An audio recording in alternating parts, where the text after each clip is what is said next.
उत्तर प्रदेश के 4.5 वर्ष का एक कार्यकाल उत्तर प्रदेश के इतिहास में सुरक्षा और सुशासन के दृष्टि से एक स्मरणीय कार्यकाल माना जाएगा। आपने देखा होगा यही उत्तर प्रदेश है जहां पर पेशेवर अपराधी और माफिया सत्ता के शागिर्द बनकर के सत्ता के संरक्षण में भय और दहशत का माहौल पैदा करते थे, अराजकता फैलाते थे। दंगा प्रदेश की प्रवृत्ति बन चुकी थी। आपने 2012 से 2017 के बीच के इस कालखंड को भी देखा होगा, क्योंकि ज्यादा पुरानी बात मैं नहीं, केवल इससे ठीक पहले का जो कार्यकाल था उसमें देखा होगा कि हर तीसरे चौथे दिन एवरेज एक बड़ा दंगा उत्तर प्रदेश में हुआ है। लेकिन पिछले 4.5 वर्ष के अंदर उत्तर प्रदेश में कोई दंगा नहीं हुआ। अपराधी और माफिया किसी भी जाति, किसी भी मत, किसी भी मजहब, किसी भी क्षेत्र का रहा हो, पूरी शक्ति के साथ कानून के दायरे में उसे लाकर के उसके खिलाफ पूरी शक्ति के साथ कार्रवाई भी की गई। 1800 करोड़ रुपए से अधिक की सरकारी संपत्ति जब्त की गई और जब्त करने के साथ साथ जहां पर उन्होंने अवैध निर्माण किए थे वहां पे ध्वस्तीकरण के लिए भी कार्रवाई पूरी मजबूती के साथ चली है। लखनऊ में आप सभी पत्रकार मित्रगण जानते होंगे कि कभी प्रदेश के अंदर सुशासन की क्या स्थिति थी। मुख्यमंत्री बनते थे, अपने स्वयं के आवास बनाने के लिए उनमें होड़ लगती थी, सरकारी बंगले गिराए जाते थे। स्वयं के मकान बनाने के लिए और अपने लिए हवेली, बड़ी बड़ी हवेली बनाने के लिए उनमें एक प्रतिस्पर्धा चलती थी। लेकिन ये 4.5 वर्ष प्रदेश के अंदर सुशासन को समर्पित थे, लोक कल्याण संकल्प पत्र के अनुसार सुशासन को समर्पित थे। और हम लोगों ने अपने आवास नहीं बल्कि हम लोगों ने प्रदेश के 42 लाख गरीबों के आवास बनाए हैं। 42 लाख गरीबों को एक एक आवास उत्तर प्रदेश के अंदर उपलब्ध करवाया गया। ये तो सुशासन है, जहां पर गांव के लिए, गरीब के लिए, किसान के लिए, नौजवान के लिए, महिलाओं के लिए शासन की योजनाओं का लाभ देना, उनके मन में शासन प्रशासन के प्रति विश्वास जागृत करना और उन्हें शासन की योजनाओं के साथ जोड़ करके प्रदेश को सर्वांगीण विकास के पथ पर अग्रसर करने की दिशा में आगे बढ़ा देना। और यही तो एक पहचान इस नए उत्तर प्रदेश की है, नए भारत की, इस नए उत्तर प्रदेश की है। आपने उत्तर प्रदेश के दृश्य भी देखा होगा कि कोई आपदा आती थी, महीनों महीनों वर्षों वर्षों लग जाते थे, योजनाओं का लाभ उन गरीबों को नहीं मिल पाता था। आज आप देखते होंगे अगर कहीं पर कोई आपदा आती है, सरकार बचाव का पूरा उपाय करती है, पूरा प्रयास करती है, फिर भी जन धन की हानि होती है तो पीड़ित परिवारों को समय से इसका कंपनसेशन मिल सके 24 घंटे के अंदर उन्हें देने का प्रयास करती है। सरकार की संवेदना हर एक स्तर पर देखने को मिलती है।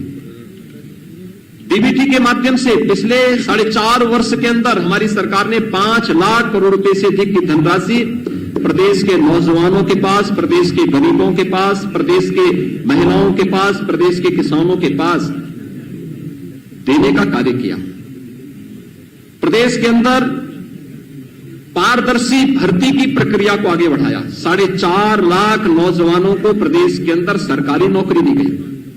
किसी भी नौकरी में किसी प्रकार का कोई भेदभाव नहीं, चेहरा देख करके नहीं, प्रदेश के अंदर योग्यता के आधार पर रिजर्वेशन के नियमों का पालन करते हुए प्रदेश के हर नौजवान को उसका हक देने का कार्य प्रदेश के अंदर किया गया था। सभी नियुक्तियां वर्षों से लंबित थी, वर्षों से लंबित थी, क्योंकि पारदर्शिता का अभाव था, ईमानदारी का अभाव पिछली सरकारों में था। और उन कार्यक्रमों को सफलतापूर्वक हमारी सरकार ने आगे बढ़ाया था। नहीं तो भर्ती निकलती थी और परिवार के अलग अलग सदस्य पूरा खानदान वसूली के लिए प्रदेश में निकल पड़ता था।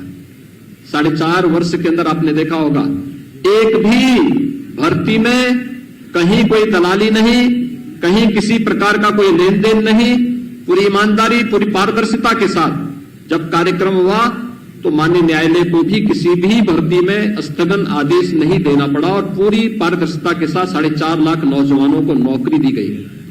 सुरक्षा का बेहतर वातावरण बना तो प्रदेश के अंदर निवेश भी बड़ी पैमाने पर आया।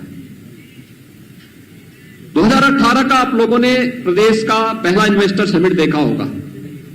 देश का हर उद्योगपति आया था और आज प्रदेश के अंदर पारदर्शी कार्य पद्धति, त्वरित निर्णय लेने की क्षमता का परिणाम है कि देश और दुनिया का हर उद्योगपति प्रदेश के अंदर निवेश करने के लिए उत्सुक है। ईज ऑफ डूइंग बिजनेस यानी व्यवसाय की सुगमता में उत्तर प्रदेश ने एक लंबी छलांग मारी है।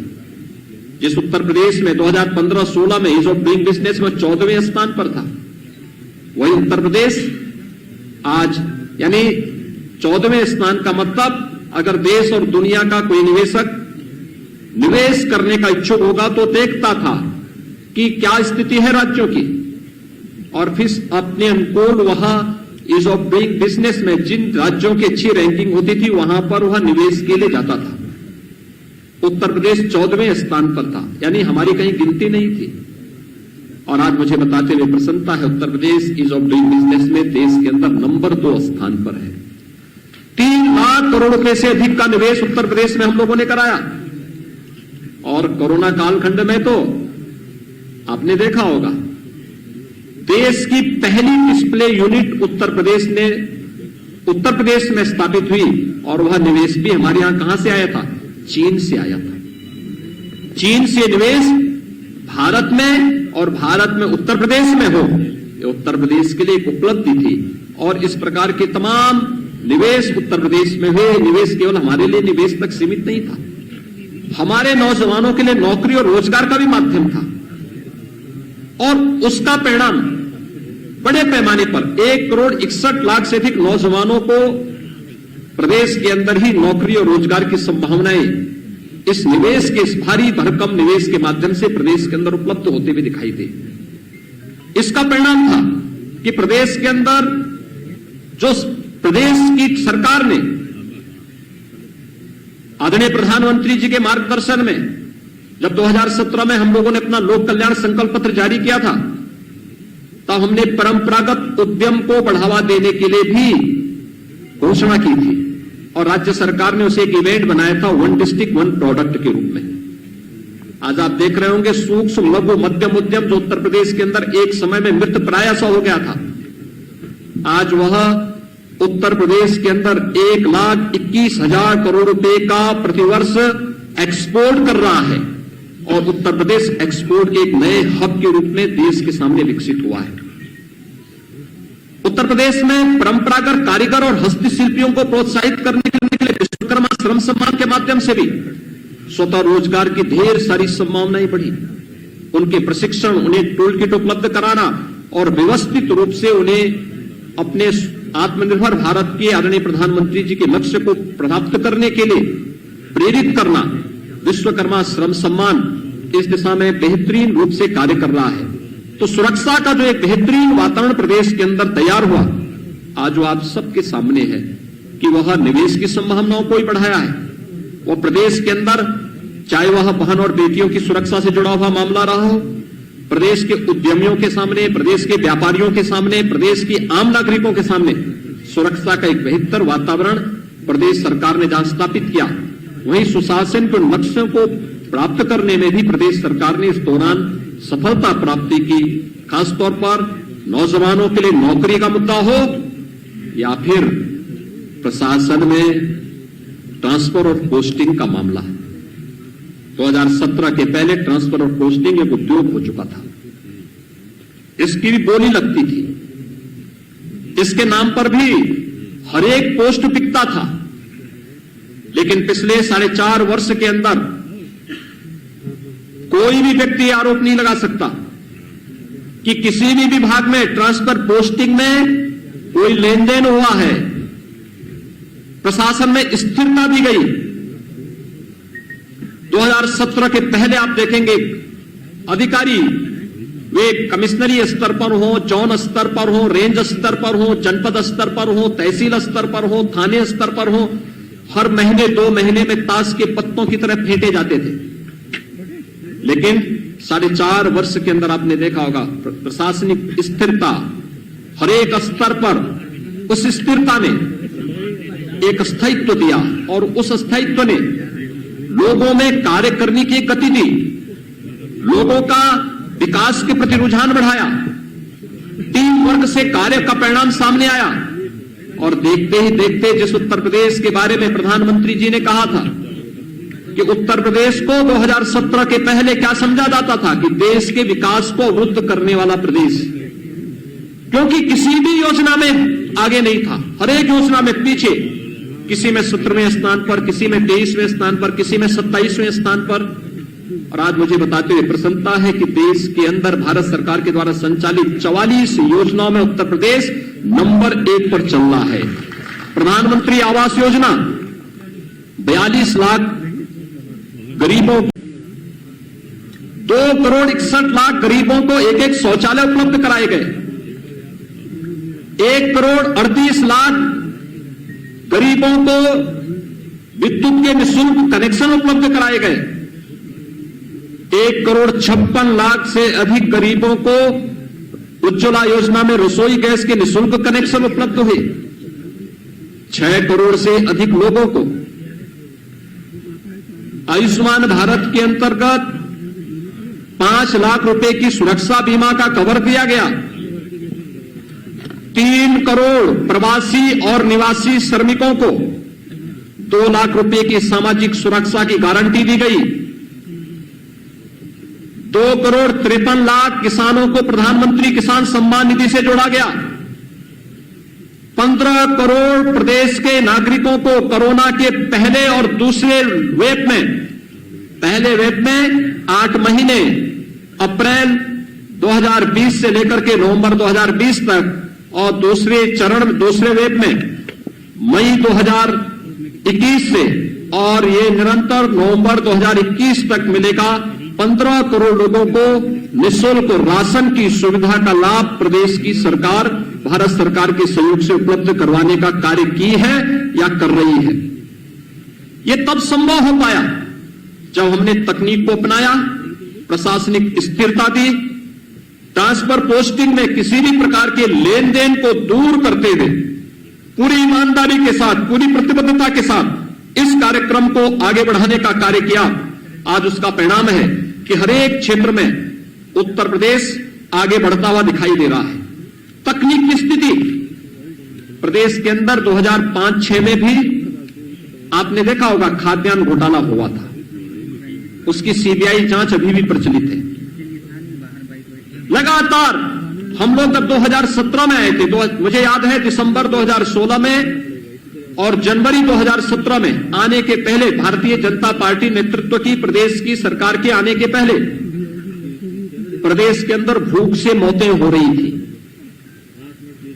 मुझे दिसंबर 2016 में और जनवरी 2017 में ऐसे कुछ क्षेत्रों में जाने का अवसर उस समय प्राप्त हुआ था, क्योंकि वहां पर भूख से मौतें हो रही थी। और जब मैंने उन क्षेत्रों का भ्रमण किया था तो मुझे ये देखकर आश्चर्य हो रहा था कि उन गरीबों के पास राशन कार्ड नहीं थे।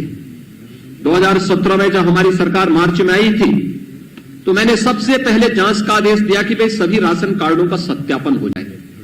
40 लाख ऐसे गरीब मिले थे जिन लोगों के पास अपने राशन कार्ड नहीं थे, लेकिन राशन कार्ड बनाए गए थे। उस राशन कार्ड पर कोई दूसरा ही व्यक्ति राशन लेता था। हमारी सरकार ने आकर के सबसे पहले उन गरीबों को राशन कार्ड के फेक राशन कार्ड समाप्त किए और फिर 80,000 राशन कोटे की दुकान को ई-पॉस मशीन के साथ जोड़ा गया। आज हर गरीब अपना राशन न केवल अपने गांव में बल्कि देश के किसी भी कोने में होगा, उत्तर प्रदेश का हर नागरिक वहां पर राशन लेने की सुविधा प्राप्त कर सकता है। ये सुविधा उत्तर प्रदेश के अंदर दी, लेकिन टेक्नोलॉजी का उपयोग करने से हमें एक लाभ और हुआ। गरीब को तो राशन मिल रहा है, लेकिन टेक्नोलॉजी का लाभ यह भी हुआ कि 1200 करोड़ रुपए की हर वर्ष बचत उत्तर प्रदेश सरकार को हो रही है। इसी प्रकार से खरीदारी का किसानों के लिए जो योजनाएं की गई, किसानों का कर्ज माफी से हमने किसान कल्याण के कार्यक्रम को आगे बढ़ाया था। प्रधानमंत्री फसल बीमा योजना को, प्रधानमंत्री कृषि सिंचाई योजना को, लंबित उन सभी योजनाओं को, चाहे वह बाण सागर की परियोजना रही हो या कोई भी अन्य परियोजना, एक एक करके उन योजनाओं को, लगभग 1 दर्जन सिंचाई की परियोजनाएं तो केवल बुंदेलखंड में हमने पूरी की। हम इस वर्ष के अंत तक सरयू नहर राष्ट्रीय परियोजना को, अर्जुन सहायक परियोजना को, मध्य गंगा नहर परियोजना को पूरा करने जा रहे हैं। उत्तर प्रदेश जैसे राज्य में जो जल संसाधन पर्याप्त मात्रा में था, वर्षों से लंबित इन योजनाओं के कारण किसान उसका भरपूर लाभ नहीं ले पाता था, लेकिन आज उसका लाभ मिल रहा है। प्रोक्योरमेंट हम लोगों ने प्रारंभ किया। याद करिए 2007 से लेकर 2017 के बीच प्रदेश के अंदर गन्ना मूल्य का 95,000 करोड़ रुपए का गन्ना मूल्य का भुगतान होता है, और 2017 से अब तक 4.5 वर्ष के अंदर 1,43,000 करोड़ रुपए का गन्ना मूल्य का भुगतान हुआ। 2007 से लेकर 2017 के बीच तमाम चीनी मिलें बेची गई, औने पौने दाम में बेची गई, बंद की गई। किसान के पेट पर लात मारने का कार्य पिछली सरकारों ने किया। किसान आत्महत्या करने के लिए मजबूर हुआ था।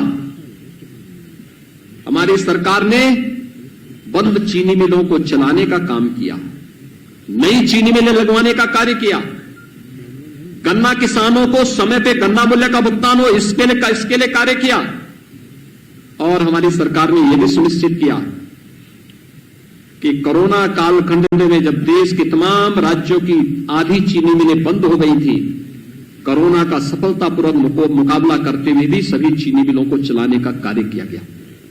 प्रोक्योरमेंट 2016-17 में आप देखेंगे उत्तर प्रदेश में धान का क्रय केवल 6 लाख मीट्रिक टन होता है। यह भी आड़तियों के माध्यम से, किसानों से सीधे नहीं। इसका मतलब किसान को एमएसपी का सीधा लाभ नहीं मिला। अगर कोरोना कालखंड में 2020 में धान का क्रय का मैं आपके सामने आंकड़े प्रस्तुत करूं, 66 लाख मीट्रिक टन धान का क्रय सीधे किसानों से हमारी सरकार में हुआ। गेहूं का क्रय किसानों से 2016-17 के आंकड़े अगर आप देखेंगे, और 2020-21-22 का आप देखेंगे, हम कोरोना कालखंड में किसान से प्रोक्योर कर रहे हैं 56 लाख मीट्रिक टन। पिछली सरकार के समय यह 6 लाख मीट्रिक टन भी नहीं हो पाया था। पिछली सरकारें आड़तियों के माध्यम से क्रय करती थी, हमारी सरकार किसानों से सीधे क्रय करती है और डीबीटी के माध्यम से किसान के खाते में ही पैसा देती है। यानी किसान के कल्याण का मामला हो, युवाओं के कल्याण का मामला हो, प्रदेश के प्रत्येक तबके के हितों के लिए कार्य किए जाने का मामला हो, सुशासन के उस लक्ष्य को प्राप्त करने के लिए सरकार ने वैसे हर संभव कदम उठाए हैं जो प्रदेश की आवश्यकता बन चुकी थी और प्रदेश को आगे बढ़ाने के लिए अत्यंत महत्वपूर्ण थी। उन्हीं सब योजनाओं को आगे बढ़ाने के लिए प्रदेश ने अपने यहां वे तमाम योजनाएं प्रारंभ की जो प्रदेश की पहचान बन सकती थी। आज आप देख रहे होंगे उत्तर प्रदेश पर्यटन और हर प्रकार के पर्यटन को आगे बढ़ाने का भी एक महत्वपूर्ण केंद्र बिंदु बन चुका है। प्रयागराज कुंभ 2019 में हमारी सरकार को आयोजित करने का सौभाग्य प्राप्त हुआ था।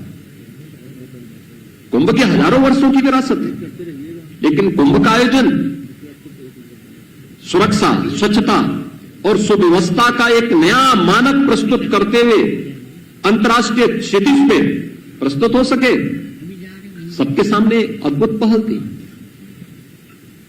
उत्तर प्रदेश में पहली बार प्रवासी भारतीय दिवस का आयोजन हो, काशी की धरती पर किसी भी यानी राष्ट्रीय राजधानी के साथ साथ प्रदेश की राजधानी के बाहर इस प्रकार का आयोजन एक अद्भुत घटना थी। अब तक का सफलतम आयोजन, ये भी सौभाग्य हमें प्राप्त हुआ था। प्रदेश का पहला इन्वेस्टर समिट आयोजित करने का सौभाग्य भी हमें प्राप्त हुआ, जिसने प्रदेश में निवेश की संभावनाओं को आगे बढ़ाया और प्रदेश के बारे में जो धारणाएं थी उनको समाप्त किया। और उत्तर प्रदेश, ये वही उत्तर प्रदेश है जिसने अपनी परंपरागत पहचान को भी देश और दुनिया के सामने प्रस्तुत किया। अयोध्या का दीपोत्सव का आयोजन हो, काशी के दीपावली का आयोजन हो, बरसाना का रंगोत्सव का कार्यक्रम हो, यह आयोजन हमारे लिए हमारी पहचान, हमारी विरासत को दुनिया के सामने प्रस्तुत करने का एक माध्यम था। विपक्षी दलों को ये सांप्रदायिकता के दंश को से दृश्य देखने के लिए वे अभिषिक्त थे। वे कभी इन आयोजनों को नहीं कर सकते थे। वो हमेशा इस बात के लिए सशंकित रहते थे कि हम अयोध्या में दीपोत्सव का कार्यक्रम करेंगे तो हम पे सांप्रदायिकता का लेबल लगेगा। लेकिन हमारी सरकार के लिए एक आयोजन था प्रदेश की परसेप्शन को दुनिया के सामने प्रस्तुत करने का। और मुझे प्रसन्नता है आज प्रदेश सरकार तेजी के साथ इस समय आगे बढ़ रही है। जहां हमने आजादी के दीवानों के उन सभी अमर शहीदों की स्मृति में चौरी चौरा शताब्दी महोत्सव के आयोजन को हम पूरी भव्यता के साथ हर एक शहीद स्थल पर देश की आजादी के लड़ने वाले सभी स्वतंत्रता संग्राम सेनानियों के प्रति सम्मान का भाव पैदा कर रहे हैं, व्यक्त कर रहे हैं। वहीं साथ ही साथ देश की सीमाओं की सुरक्षा करने वाले सैनिकों के प्रति भी सड़कों का नामकरण, विभिन्न प्रकार के स्मारकों का निर्माण, उनके परिवार की सहायता या उनके परिवार के एक सदस्य को नौकरी की व्यवस्था हो, ये प्रदेश सरकार पूरी प्रतिबद्धता के साथ कर रही है। और साथ साथ शताब्दियों से, दशकों से लंबित उन आस्था के केंद्रों को भी सम्मान देने का कार्य हो रहा है। यह हमारा सौभाग्य है। अयोध्या में मठ का कार्य हमारी सरकार के समय में आदरणीय प्रधानमंत्री जी के मार्गदर्शन में प्रारंभ हो चुका है।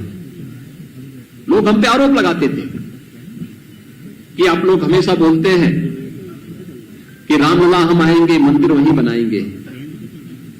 और पत्रकार मित्रगण उस समय हम पे चुटकी लेते थे, लेकिन आप तिथि नहीं बताएंगे।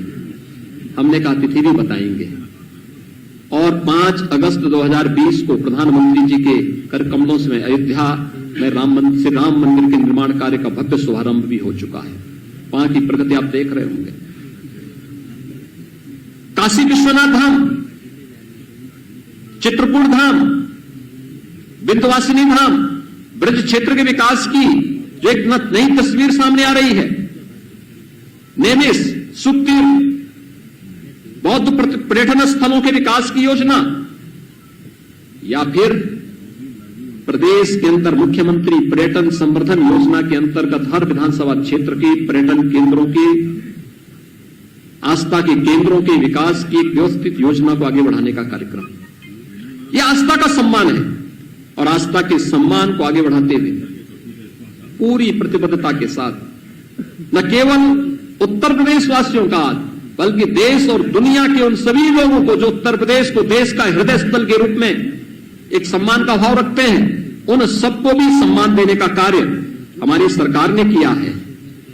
बहन और बेटियों की सुरक्षा प्रदेश सरकार की शीर्ष प्राथमिकताओं में से एक रही है। आप याद करिए 2017 में, मार्च 2017 में जब हमारी सरकार आई थी, हमने एंटी रोमियो स्क्वाड का गठन किया था।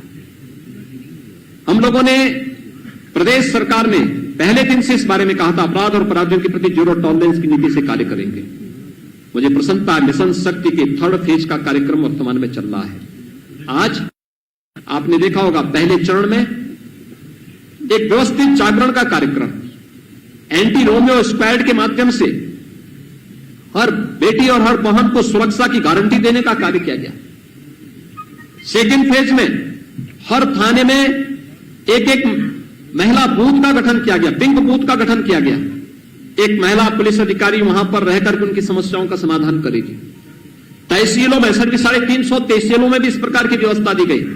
और आज 3rd फेज में हम हर गांव स्तर पर, हर पंचायत भवन में, ग्राम सचिवालय में एक कक्ष महिलाओं की सुरक्षा के लिए ही सुनिश्चित कर चुके हैं, जहां पर महिलाओं से जुड़ी हुई किसी भी प्रकार की घर से जुड़ी घरेलू हिंसा से महिलाओं से जुड़ी हुई किसी भी प्रकार की घर से जुड़ी घरेलू हिंसा से जुड़ी हुई मामला हो या फिर किसी भी प्रकार की हिंसा से जुड़े हुए मामले हो, महिला बीट पुलिस अधिकारी वहीं पर जाकर के उनकी समस्याओं का समाधान भी करती है और साथ साथ इसका भी प्रयास कर रही है कि महिलाओं के कल्याण से जुड़ी हुई सभी प्रकार की योजनाएं, मुख्यमंत्री कन्या सुमंगला योजना हो, बेटी पढ़ाओ का मामला हो या फिर बेटी बचाओ बेटी पढ़ाओ का मामला हो या फिर मातृ वंदना योजना हो, जननी सुरक्षा योजना का लाभ देना हो, मुख्यमंत्री सामूहिक विवाह योजना हो, इन सभी योजनाओं से आच्छादित करने की कार्रवाई भी वहीं पर निराश्रित महिला पेंशन की योजना हो,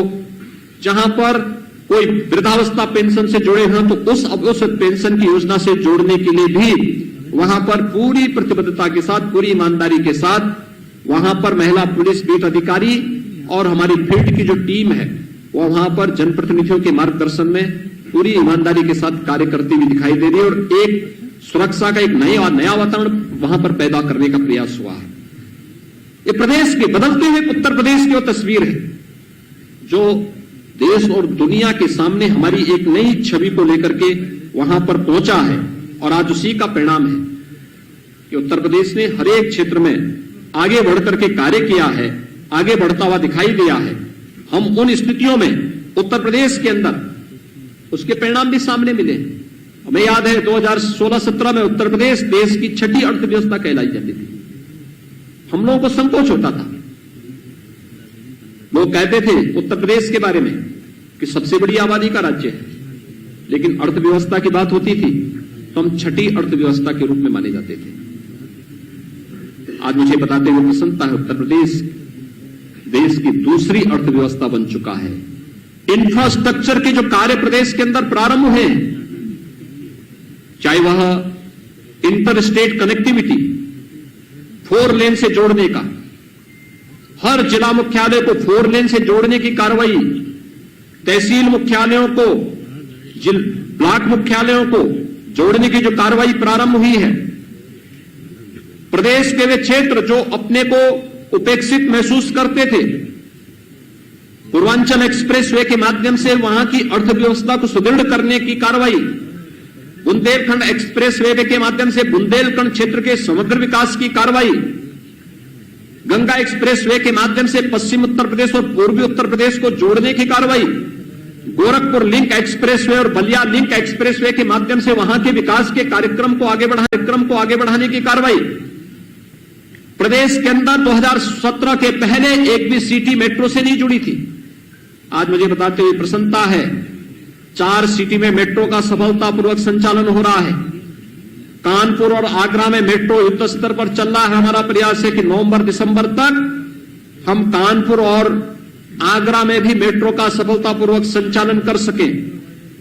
कल हम लोगों ने पहली बोगी बड़ोदरा में उत्तर प्रदेश मेट्रो कॉर्पोरेशन को उपलब्ध करवाया है। यह दिखाता है कि किस तेजी के साथ प्रदेश के अंदर एयर कनेक्टिविटी कितना बेहतर हुआ है। 2017 के पहले केवल 2 एयरपोर्ट फंक्शनल थे उत्तर प्रदेश के अंदर, आज 8 एयरपोर्ट फंक्शनल है। 5 इंटरनेशनल एयरपोर्ट प्रदेश के अंदर वर्तमान में या तो चालू हैं या बन रहे हैं। 10 नए एयरपोर्ट के निर्माण की कार्रवाई चल रही है। एयर कनेक्टिविटी के साथ साथ प्रदेश के अंदर हर गांव सड़क योजना के साथ जुड़ सके। हम लोगों ने इसके लिए युद्ध स्तर पर कार्य प्रारंभ किया है और हर एक गांव में बेहतर कनेक्टिविटी हो, बुनियादी सुविधाएं लोगों को प्राप्त हो, हर एक स्तर पर प्राप्त हो, भारत सरकार की योजनाओं का भरपूर लाभ लिया जाए। इस दिशा में बेहतर प्रयास हुआ। शिक्षा के क्षेत्र में भी अभूतपूर्व सफलता प्रदेश को प्राप्त हुई। आदरणीय प्रधानमंत्री जी ने 2020 में नई राष्ट्रीय शिक्षा नीति लागू की और मुझे प्रसन्नता है उत्तर प्रदेश देश के उन अग्रणी राज्यों में है जिन्होंने राष्ट्रीय शिक्षा नीति 2020 को अक्षरशः अपने यहां लागू करते हुए, कोरोना महामारी का सामना करते हुए अपने यहां उसे अक्षरशः लागू करने के लिए अपनी पूरी रणनीति तैयार कर ली है। 2022 से जब नई राष्ट्रीय शिक्षा नीति आगे लागू होगी तो उसको उत्तर प्रदेश उन अग्रणी राज्यों में उसको लीड करता हुआ, नेतृत्व करता हुआ दिखाई देगा, जो आदरणीय प्रधानमंत्री जी की मंशा है। प्रदेश के अंदर हम लोगों ने 7 नए विश्वविद्यालय वर्तमान में गठित कर रहे हैं, बना रहे हैं। ये 7 नए विश्वविद्यालय प्रदेश के अलग अलग कोनों में स्थापित हो रहे हैं। 50 नए महाविद्यालय और पहली बार प्रदेश के अंदर पुलिस एंड फॉरेंसिक इंस्टीट्यूट की स्थापना भी प्रदेश की राजधानी लखनऊ में हो रहा है। ये केवल एक इंस्टीट्यूट नहीं होगा, यहां पे पाठ्यक्रम भी चलेंगे। अक्सर हम देखते थे कि हमारी जो जांचें होती थी वो ठहर जाती थी एक समय के बाद। जब वो फॉरेंसिक जांच के लिए जाता था, एक लंबा समय लगता था, महीनों वर्षों लग जाते थे। आज हर कमिश्नरी मुख्यालय पर ए लेवल या बी लेवल की लैब्स स्थापित, फॉरेंसिक लैब्स स्थापित की जा रही हैं। हर रेंज स्तर पर, हर कमिश्नरी स्तर पर साइबर थाने स्थापित किए जा रहे हैं।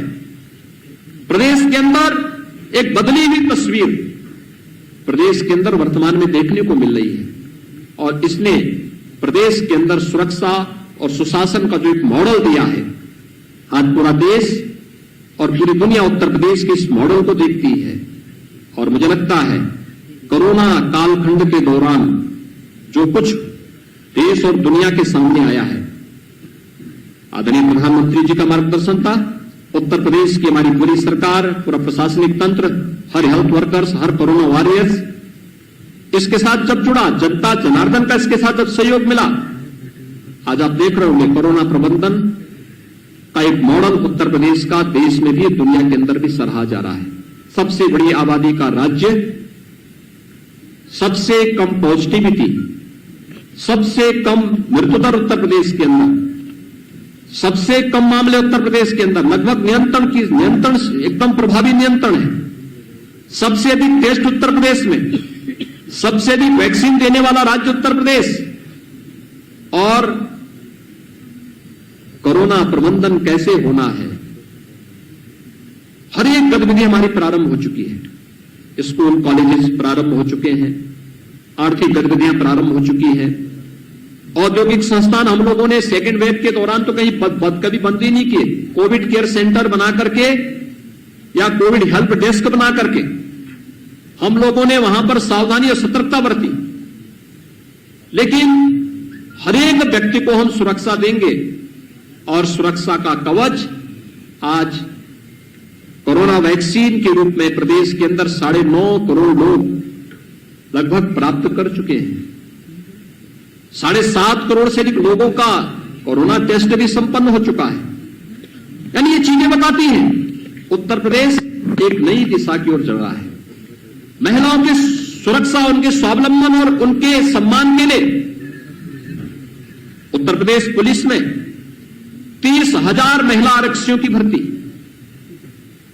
प्रदेश के अंदर जब तक 1,37,1,26,000 भर्तियां हुई है शिक्षकों की, इसमें ज्यादातर महिलाएं। पंचायत चुनाव में ब्लॉक प्रमुख और जिला पंचायत अध्यक्षों में ज्यादातर महिलाएं आई हैं। और यही नहीं, ग्रामीण क्षेत्र में महिला स्वयंसेवी समूह के माध्यम से 1 करोड़ बहनों को सीधे स्वरोजगार और स्वावलंबन के साथ जोड़ने में भी प्रदेश की सरकार को सफलता प्राप्त हुई है। यानी हर एक तबके के लिए इस दौरान प्रदेश सरकार ने हर एक स्तर पर बिना भेदभाव के शासन की योजनाओं को उपलब्ध कराने का कार्य किया है। इसलिए मित्रों, जब हमारी सरकार आज 4.5 वर्ष का अपना एक कार्यकाल पूरा कर रही है, मैं इस अवसर पर पूरे प्रदेशवासियों को हृदय से बधाई देता हूं, उनका अभिनंदन करता हूं कि इस दौरान प्रदेश की जनता ने अभूतपूर्व धैर्य का परिचय देकर के प्रदेश सरकार के हर एक सकारात्मक पहल में अपना पूरा योगदान दिया, पूरा सहयोग किया।